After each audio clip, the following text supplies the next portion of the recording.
بسم اللہ الرحمن الرحیم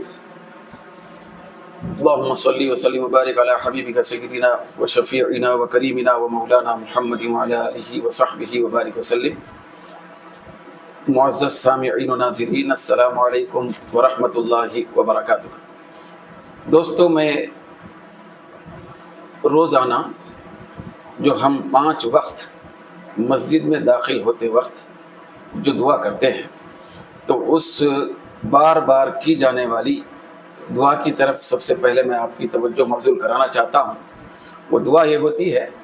جیسے بھی ہم مسجد میں داخل ہونا چاہتے ہیں تو حدیث پاک کے مطابق، سنت کے مطابق ہماری لبوں پر یہ دعا جاری ہوتی ہے، اللہم افتح لی ابواب رحمتک۔ یہ دعا ہم کرتے ہیں، نکلتے وقت کی بھی دعا ہوتی ہے، جاتے وقت کی بھی دعا ہوتی ہے۔ مسجد میں داخلے کے وقت کی جو دعا ہے وہ قابل غور دعا ہے کہ ہم روزانہ 5 مرتبہ مسجد میں داخل ہوتے وقت جو دعا کرتے ہیں، تو اس دعا کے ذریعے سے ہم اللہ رب العزت کی بارگاہ میں یہ عرض کرتے ہیں کہ مولا، اے اللہم افتح لی، مولا تعالیٰ میرے لیے کھول دے ابواب رحمتک، تیری رحمت کے دروازے۔ یہ جو سال بھر پھر رمضان کے دوران جب بھی ہم مسجد میں جا رہے ہیں، یہ دعائیہ کلمات پڑھتے جاتے ہیں کہ اے اللہ اپنی رحمت کے دروازے ہم پر کھول دے، میرے لیے کھول دے۔ تو دوستو، ہم جب لبوں سے یہ کہہ رہے ہیں، دعا کر رہے ہیں مسجد میں داخلے کے وقت، تو رمضان المبارک جب تشریف لاتے ہیں، ماہ رمضان المبارک جب آتا ہے، تو ماہ رمضان المبارک ہمارے دلوں کے تہ خانے سے نکلنے والے ان دعائیہ الفاظ کو عملی جامہ پہنانے کے لیے آتا ہے۔ تو ماہ رمضان المبارک کی جب پہلی تاریخ آتی ہے، کہ آقائے دو جہاں صلی اللہ علیہ وسلم ارشاد فرماتے ہیں کہ رمضان المبارک کی جب پہلی رات آتی ہے،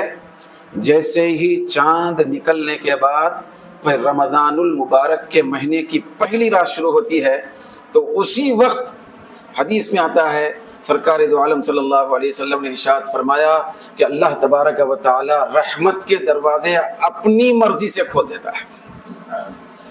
ہم روزانہ 5 وقت رحمت کے دروازے کھولے جانے کے سلسلے میں اللہ کی بارگاہ میں معروضہ رکھ رہے تھے، مگر ماہ رمضان المبارک و مقدس مہینہ ہے کہ اللہ تبارک و تعالیٰ اپنے فضل و کرم سے، لطف سے، مہربانی سے ماہ رمضان المبارک کے شروع ہوتے ہی رحمت کے دروازے کھول دیتا ہے۔ پھر یہ رحمت کے دروازے بھئی 1-2 گھنٹے کے لیے نہیں کھولے جاتے، بھئی 1-2 دن کے لیے نہیں کھولے جاتے، بھئی 1 ہفتے کے لیے نہیں کھولے جاتے۔ حدیث میں آتا ہے کہ جب یہ رحمت کے دروازے رمضان المبارک کے آغاز پر اسی رات جب کھولے جاتے ہیں، تو رمضان المبارک کے پیارے مہینے کے اختتام تک کھلے ہی رہتے ہیں۔ پھر اسی طریقے سے حدیث پاک میں آیا ہے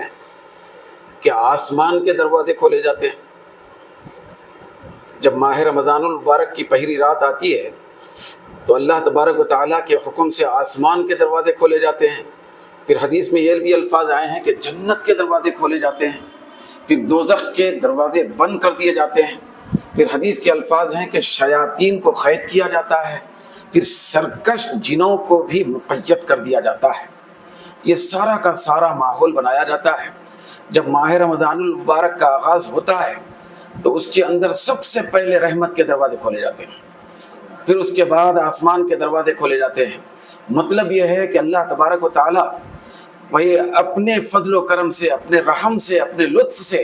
جب آسمان کے اوپر پائے جانے والے وہ رحمت کے دروازے جن کے سلسلے میں بندہ روزانہ 5 وقت اللہ کی بارگاہ میں التجا کر رہا تھا، وہ رحمت کے دروازے کھولتا ہے، پھر ایسے کھولتا ہے کہ رمضان کے اختتام تک پھر بند نہیں ہوتے ہیں۔ یعنی لگاتار مسلسل پورا رمضان کا مہینہ اللہ رب العزت کے رحمت کے دروازوں سے رحمت کی بارش نازل ہوتی رہتی ہے۔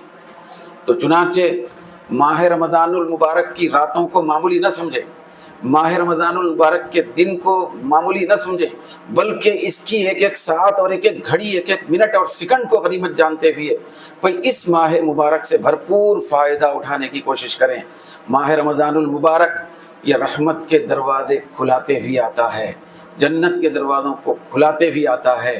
پھر شیاطین کو مقید کرتے ہوئے آتا ہے، پھر دوزخ کے دروازوں کو بند کر کے آتا ہے، تاکہ امت محمدیہ کے لیے ہر قسم کی نیکی کرنا آسان ہو جائے۔ اب زبان پہ یہ لفظ نہ آنے پائے کہ میں یہ نیکی نہیں کر سکا، یہ عمل نہیں کر سکا، میں تہجد نہیں پڑھ سکا، میں تراویح نہیں پڑھ سکا، میں قرآن کی تلاوت نہیں کر سکا، میں روزے کو اچھے طریقے سے نہیں رکھ سکا، اس لیے کہ شیطان بھٹکا۔ تو شیطان بھٹکانے کا جو کلمہ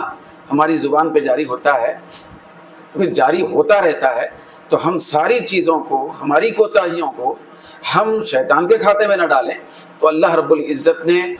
ہمارے لیے جنت کا راستہ آسان بنانے کے لیے شیاطین کو مقید کر دیتا ہے، سرکش جنات کو بھی روک دیتا ہے، پھر اس کے بعد رحمت کے دروازے کھول کر پروردگار عالم جنت کی طرف بلا کر جنت کا ہم کو مسافر بناتا ہے۔ پروردگار عالم ہم سب کو ماہ رمضان المبارک کا تقدس اپنے دل میں بسانے کی توفیق عطا فرمائے۔ وما علینا الا البلاغ۔